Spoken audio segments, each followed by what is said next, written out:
नमस्कार, मेरा नाम है सुमित सिंह मेहता। हाजिर हूँ आपके सामने क्लासिकल मैकेनिक्स से रिलेटेड एक और नया लेक्चर लेके। आज का हमारा है लेक्चर नंबर 27 और आज के इस लेक्चर में हम क्या डिस्कस करने जा रहे हैं, पावर से रिलेटेड इंपॉर्टेंट क्वेश्चन डिस्कस करने जा रहे हैं। जो क्वेश्चन का पीडीएफ है वो मैंने टेलीग्राम चैनल में और व्हाट्सएप ग्रुप दोनों जगह भेज दिया है।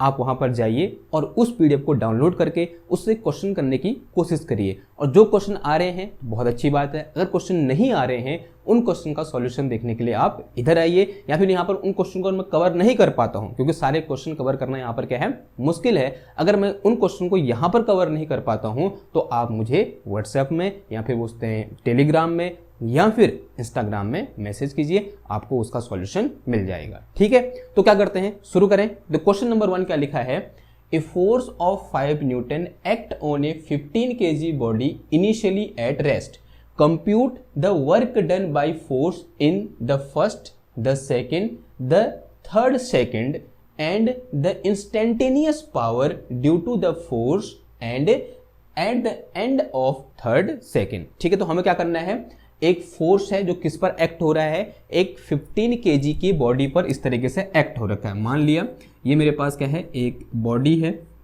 जो कितनी kg की है, 15 kg की है। अब उसने डायरेक्शन कुछ नहीं बोली है तो हम कैसे बोल देंगे, जो फोर्स लग रहा है इस तरीके से इन हॉरिजॉन्टल डायरेक्शन में लग रहा है और कितने न्यूटन का है, ये 5 न्यूटन का क्या लग रहा है, इस तरीके से फोर्स लग रहा है। अब मान लिया ये कहाँ पर है, t = 0 सेकेंड पर है। माना 1 सेकेंड के बाद कहाँ चला गया, हमारा ब्लॉक इधर चला गया और अगले 1 सेकेंड में कहाँ चला गया, इधर चला गया। और उसके बाद जो अगला 1 सेकेंड है वहाँ उस समय कहाँ चला गया, वो इधर चला गया। ठीक है, this is the position of third second, position of block at third second. तो क्या हुआ, this is at time t = 1 second, this is at time t = 2 second and this is at time t = कितना हो जाएगा, ये 3 second. इसको आप t1 बोल सकते हो, इसे t2 बोल सकते हो, इसे t3 बोल सकते हो और इसे t4 बोल सकते हो। और हर टाइम इसमें क्या लग रहा है, इस तरीके से 5 न्यूटन का फोर्स इन दिस डायरेक्शन क्या हो रहा है, ये अप्लाइड हो रखा है। अब क्या निकालना है हमको, work done by force in the first second, यानी यहां से यहां जाने में कितना वर्क किया गया पहले यह निकालना है, फिर दूसरे सेकंड में यानी यहां से यहां जाने में, फिर थर्ड सेकंड में यानी यहां से यहां जाने में कितना वर्क डन किया गया, ये हमें क्या करना है, फाइंड करना है। अब कैसे फाइंड करेंगे, जरा सोचो। सिंस वी नो दैट कि अब यहाँ पर उसकी वेलोसिटी कितनी बोल रखी है, उसने 0 बोल रखी है। इनिशियल वेलोसिटी कितनी है उसकी, 0 है, वो बोल रखा है। इनिशियली वो कहाँ पर है, रेस्ट पर है। Now since we know that कि this P is equal to, कल ही हमने पढ़ा था, यानी पावर इज इक्वल टू कितना होता है मेरे पास, dW डिवाइडेड बाई dt के बराबर होता है। तो यहाँ से dW इक्वल टू कितना आ जाएगा, P × dt आ गया। अगर मैं ये बोल रहा हूं किसी एक पॉइंट पर इस ब्लॉक की वेलोसिटी कितनी है, v है, यानी किसी एक टाइम पर इन जो ब्लॉक है या उससे जो मास है या फिर जो हमारे पास बॉडी है उसकी वेलोसिटी कितनी है, v है। मैं ये नहीं कह रहा कि फर्स्ट सेकंड पर, 2 सेकंड पर या 3 सेकंड में, किसी भी एक रैंडम टाइम पर मैंने बोल दिया उसकी जो स्पीड है या वेलोसिटी है वो कितनी है, v है। Then we all know that कि this pressure is equal to force into velocity. होता है नहीं होता, इसको प्रेशर नहीं बोलते भाई, क्या बोलते हैं, पावर बोलते हैं। ठीक है, तो पावर इक्वल टू क्या आ जाएगा, फोर्स इनटू वेलोसिटी आ जाएगा। तो यहां से मेरे पास dW इज इक्वल टू कितना आ गया, F × V और इनटू कितना आ जाएगा, ये dt आ जाएगा। नाउ इसे क्या बोल दो, सम इक्वेशन नंबर 1 बोल दो।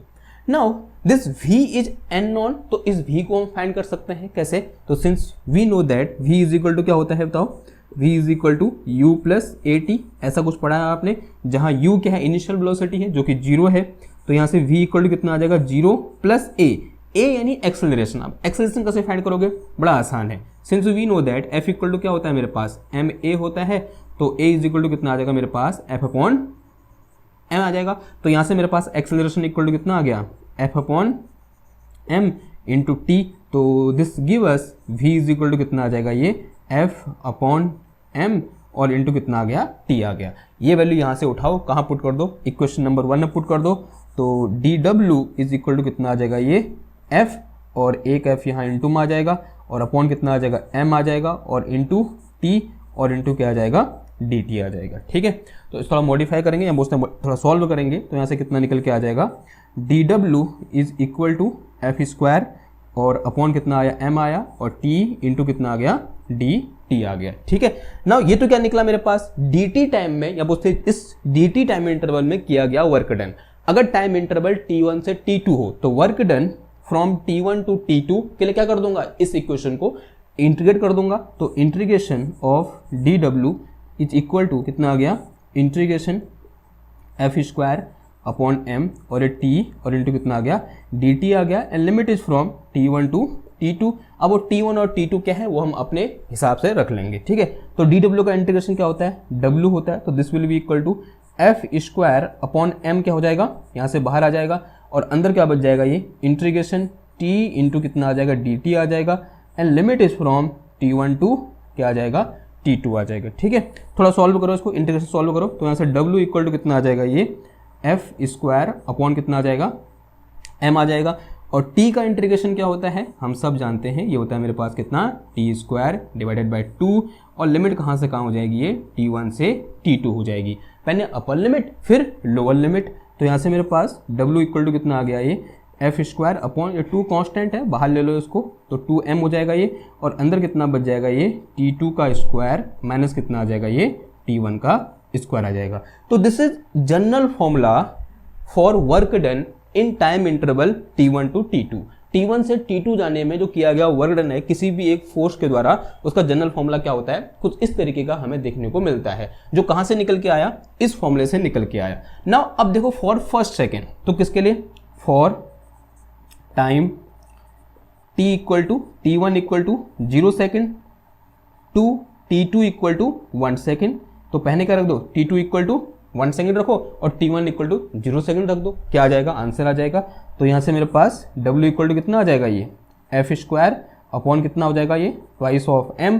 अब वैल्यू आप पुट कर सकते हो, यहाँ पर f की वैल्यू कितनी है 5 न्यूटन और m की वैल्यू कितनी है मेरे पास 15 kg, वो वैल्यू पुट कर दोगे वही क्या निकल जाएगा, हमारा आंसर निकल जाएगा। ठीक है, और ये मेरे पास कितना आ गया t2 को जो कितना है मेरे पास 1 है, 1 का स्क्वायर 1 हो गया माइनस 0 हो जाएगा, तो दिस इज एफ स्क्वायर, कहने का मतलब क्या हुआ 5 का स्क्वायर यानी कितना आ गया 25 आ गया, डिवाइड में कितना आ गया 2 आ गया, और इंटू कितना आ गया, ये 15 आ गया, तो ये कितना आ गया मेरे पास 25 बट्टे 15 गुना 30, इतना क्या हो जाएगा, ये जूल हो जाएगा। तो इतना जूल वर्क डन हुआ कब, इन फर्स्ट सेकंड। फिर सेकंड सेकंड पे तो उसके लिए टाइम कहां से कहां आ जाएगा, t2 की जो कितना आ जाएगा 2 सेकंड, और t1 की जो कितना आ जाएगा 1 सेकंड, निकाल दोगे, बहुत सिंपल है।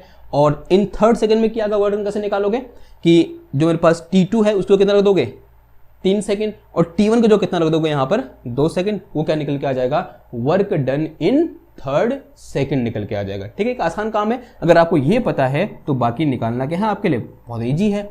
अब देखो अगर ये निकाल लोगे, ठीक है, मतलब बी और सी पार्ट आपके लिए क्या है, होमवर्क है। अब बात किसे करते हैं इस चीज की, the instantaneous power due to the force at the end of third second. Third second के एंड पर जो इंस्टेंटेनियस पावर है वो कितनी है, वो हमें क्या करना है, फाइंड करना है। वो कैसे फाइंड करोगे, देखो हमने एक चीज पढ़ी हुई है, instantaneous power P is equal to क्या होता है, dw अपॉन dt होता है, या फिर instantaneous power P equal to क्या होता है, F इंटू वी के बराबर होता है यदि फोर्स और वेलोसिटी के बीच का जो एंगल है वो कितना हो, 0 डिग्री हो, then this power will be equal to F into V, ऐसा कुछ होता है ना। अभी थोड़ी देर पहले मैंने V कैलकुलेट किया था, कहाँ किया है, ये किया है, V इक्वल टू कितना है मेरे पास Fm अपॉन T है, तो यहाँ से मेरे पास P इक्वल टू कितना आ जाएगा, F इंटू Fm और इंटू क्या आ जाएगा, T आ जाएगा, F upon M into T।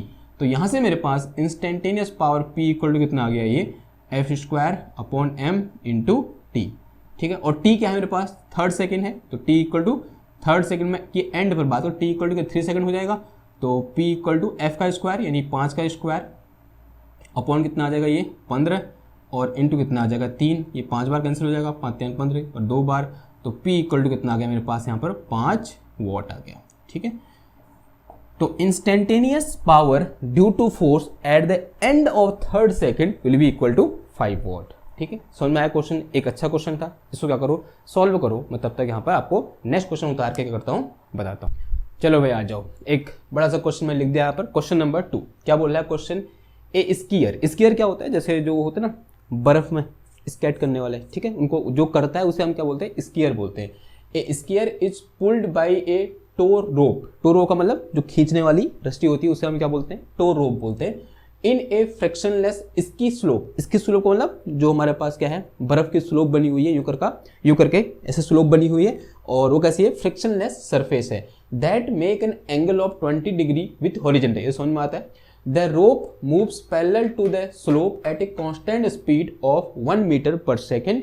The force of the rope does 900 joule of work on the skier as the skier moves a distance of 8 meter up the incline. पहला part है, if the rope moves with a constant speed of 2 meter per second, how much work would the force of the rope do on the skier as the skier moves a distance of 8 meter up the incline?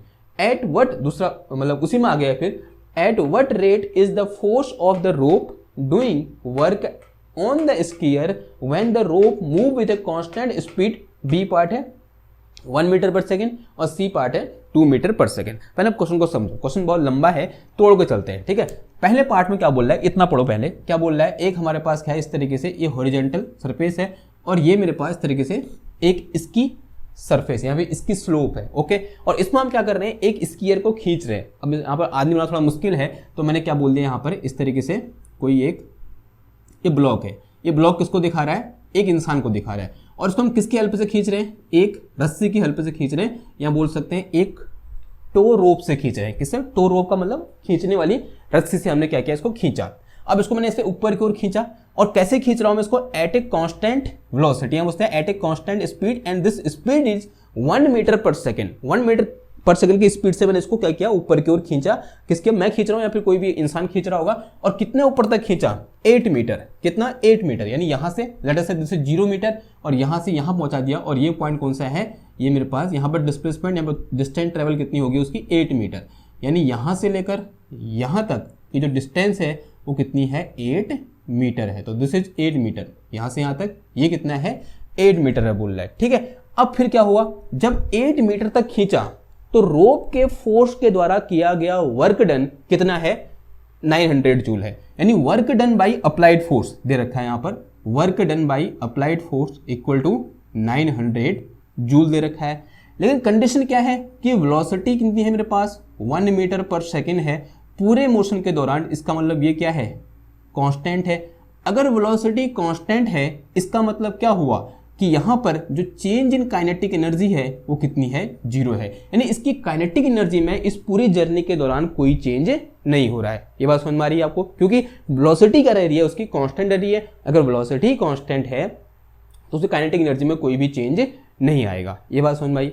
अब यहां पर important चीज आती है, since we all know that from work kinetic energy theorem, change in kinetic energy is equal to net work done. क्या होता है, change in kinetic energy is equal to W net. ये हमने पढ़ा हुआ नहीं पढ़ा है, आंसर हाँ जी पढ़ा हुआ है।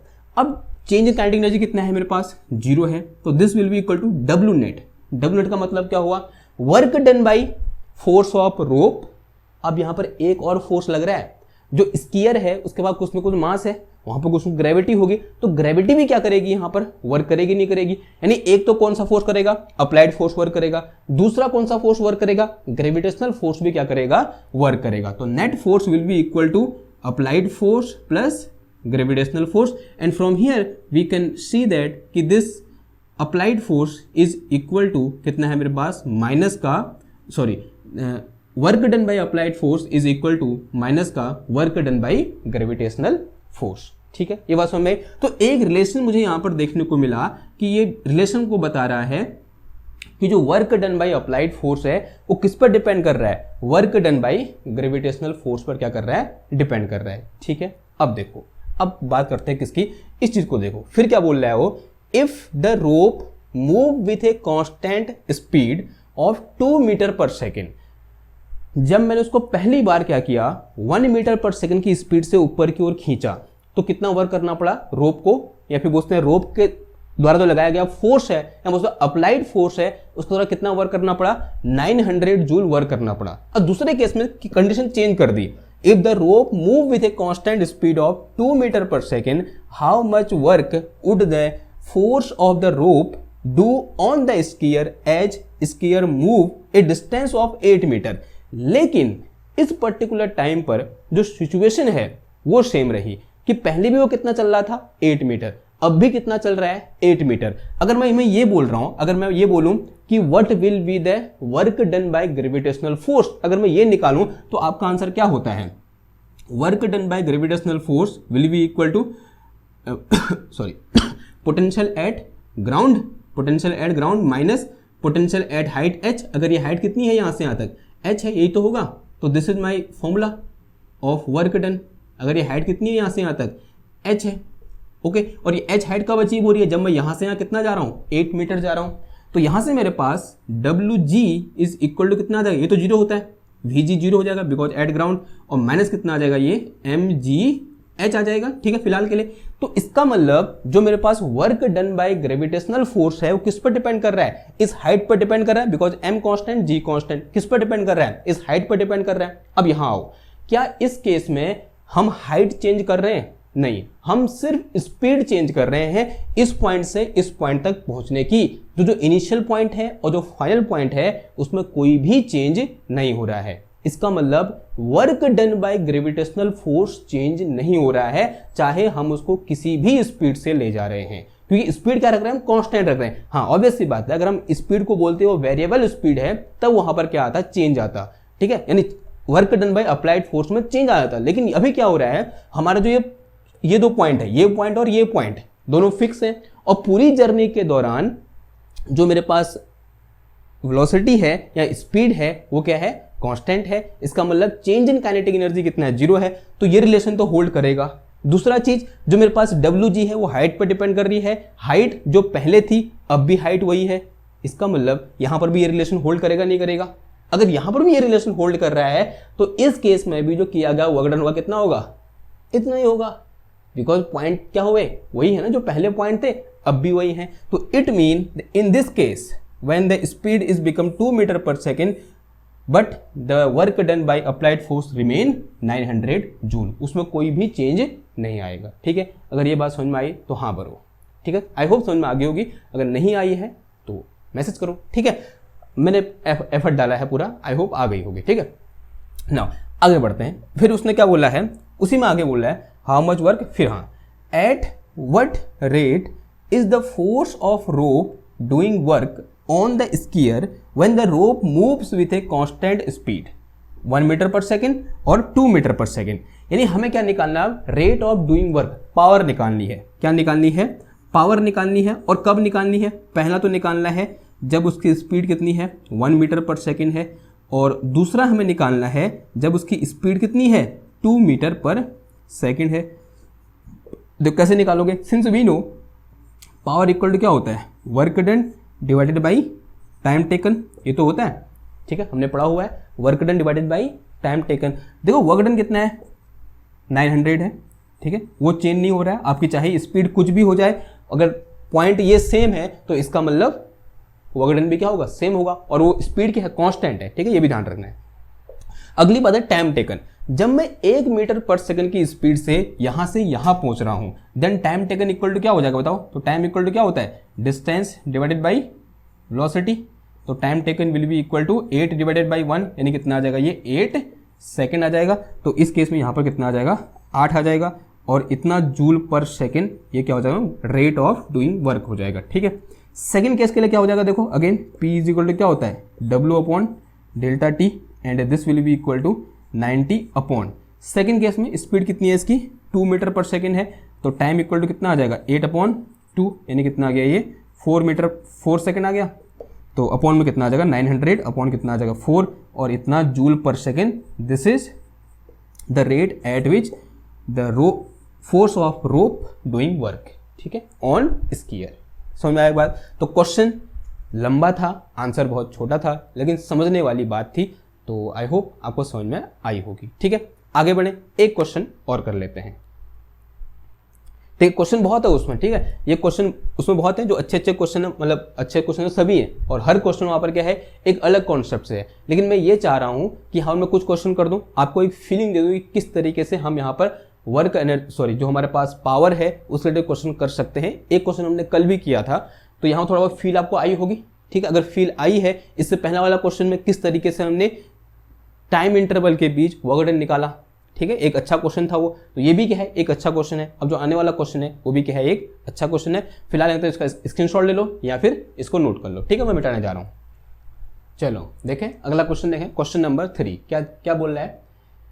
A 100 kg of block is pulled by a constant speed of 5 metre per second across a horizontal floor by a applied force of 122 Newton act directed 37 degree above the horizontal.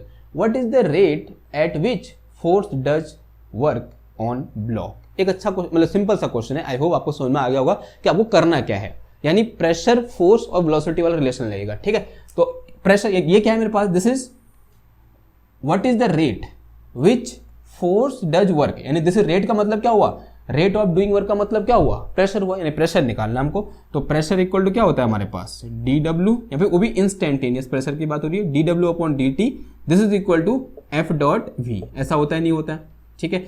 And this can be written as F V cos theta, and here theta is angle between force and velocity. उसने खुद ही बोला है कितना है, अगर ये ऐसे कुछ सिचुएशन है, ठीक है, ये मेरे पास एक ब्लॉक है यहाँ पर जिसका मास कितना है 100 kg का है, और ये क्या है हॉरिजॉन्टल डायरेक्शन है, और यहाँ पर क्या रहा है इस तरीके से एक फोर्स एक्टेड है, कितने न्यूटन का, 122 न्यूटन का। लेट अस, और ये एंगल कितना बोला है उसने 37 डिग्री बोला है, ठीक है। और जो ब्लॉक है वो इस डायरेक्शन में v वेलोसिटी से क्या कर रहा है, मूव कर रहा है, और उसकी वेलोसिटी है वो कितनी है 5 मीटर पर सेकेंड है, ठीक है।